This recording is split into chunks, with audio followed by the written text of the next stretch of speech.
let's get right into it, man. Ew. Yeah. Well, ew is right because San Francisco 49ers owner, it's been a year for the 49ers, hasn't it? Jed York pleading no contest to a pair of charges arising from an effort to solicit prostitution. What is going on, Florio? What is the latest, and what are your thoughts on all of this?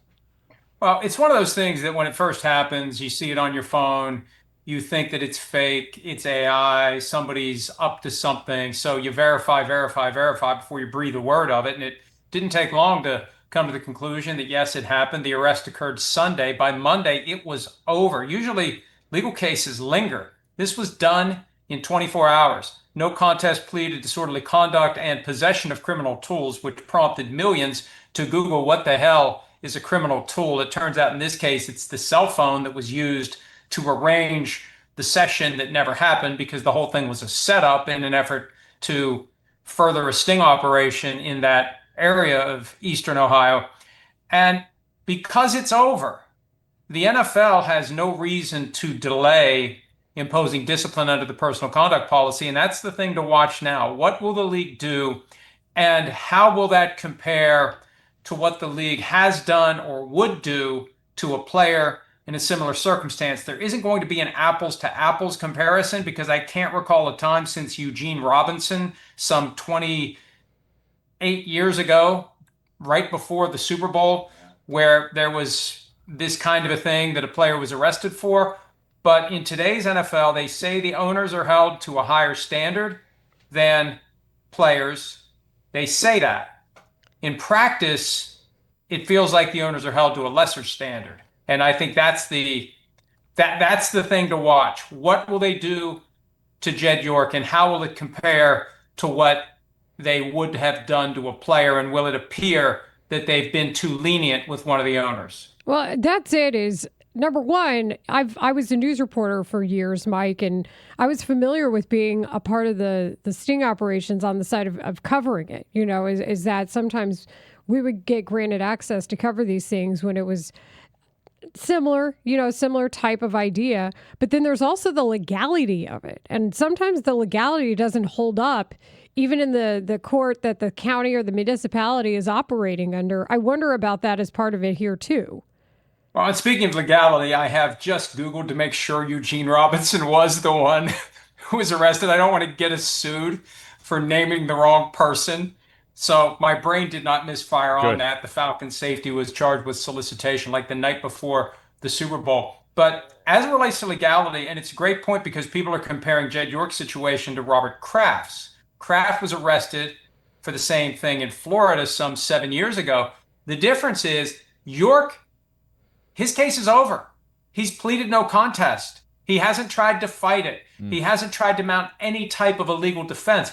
Kraft aggressively pushed the idea that putting hidden cameras in a room where people are undressing to get massaged is a violation of the Fourth Amendment rights against unreasonable searches and seizures. And he won. Yeah. The case was dismissed. All the criminal cases filed as a result of that specific operation were thrown out as a violation of privacy. So Kraft never pleaded guilty, no contest, wasn't convicted. There was nothing. In this case, York, a day later, in an effort to apparently make this thing go away quickly and quietly, or at least as quietly as possible, he accepted the no contest plea, which is enough to trigger punishment under the personal conduct policy. And regardless, in either case, there's still the question of the public knowing about some sort of motive. So that's that's unfortunately the biggest issue, I think, in this is somehow this man still got to the why of making this happen. Well, and that's the other side of it. Nothing the NFL does to him is going to be worse than what has already happened.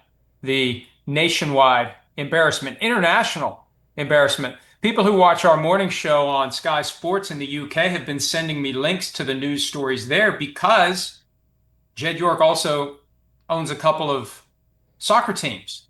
So they're covering it there as well. So the embarrassment has crossed the Atlantic Ocean, infiltrated the entire country, and it's something that is never going to go away. We all have goldfish brains and we all forget things and move on to the next thing, and it just kind of rockets around from one development to another. Certain things are never forgotten. This is one that will never be forgotten. That is the voice of Mike Florio, creator and editor-in-chief of Pro Football Talk, along with Layla Rahimi. I am Mark Grote. We call ourselves Rahimi and Grote here on 104.3 The Score. Let's get to a couple of other things here, Florio, including, is J.J. McCarthy going to actually not be on the Vikings this year? Could he get cut? What?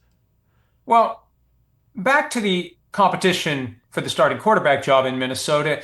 There was kind of a vibe that whoever didn't win that, they're going to have a problem with the guy who comes in second. And when J.J. McCarthy doesn't win the starting job, number one, he's got to accept whatever vision of a backup quarterback the Vikings have. Different teams have different attitudes to what they want their backup quarterback to be, and J.J. McCarthy may not be willing to settle into that role and be a true supporter, be a true understudy to Kyler Murray. He may want to continue the competition indefinitely, and now he's in a competition with Carson Wentz for the number 2 spot on the depth chart.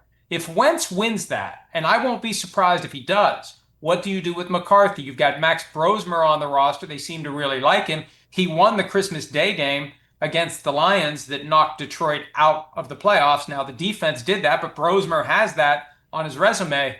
I won't be surprised if McCarthy isn't the second string quarterback. I won't be surprised if he's traded or released by the time the Sunday cuts roll around coming up here in just a few days. Wow. Well, obviously we'll keep an eye on that. And then, Mike, never a better time to talk to somebody.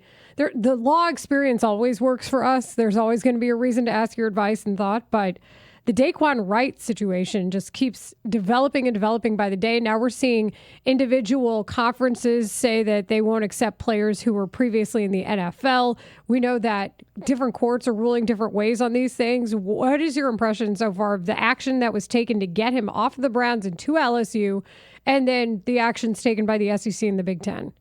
Well, 2 things, and I'll start with that. My first thought when I saw that the SEC and the Big Ten have come together to ban any of their member institutions from adding players who have been on NFL rosters, that defies the court order, the injunction that allows it. So there are already quotes from one of the lawyers involved in securing that injunction that there will be an effort to find the NCAA in contempt of court, that you can't indirectly do the thing that you're directly prohibited from doing. If every conference does this, then the injunction that allows this 5th year for players like Dayquan Wright becomes meaningless. And then there's the report that I saw from CBS Sports that Lane Kiffin and LSU, according to this report, were actively soliciting players to file this lawsuit and talking to players under contract with NFL teams to essentially line them up to, if they were cut, and maybe to expedite the process of getting cut, they could get them for another year. So Lane Kiffin can say all he wants about this, but look, we know how a lot of football coaches are. It's about putting the best possible team together to win as many games as possible, to unlock as many bonuses as he can under his contract, and ideally to set himself up for the next job, the next giant bag of cash that would be a step up from LSU, just like LSU was a step up from Ole Miss, which he left like that the moment the opportunity came along. Mike, it's always great info and insight. We appreciate you joining Rahimi and Grote. Thanks, Mike. Thanks. Have a great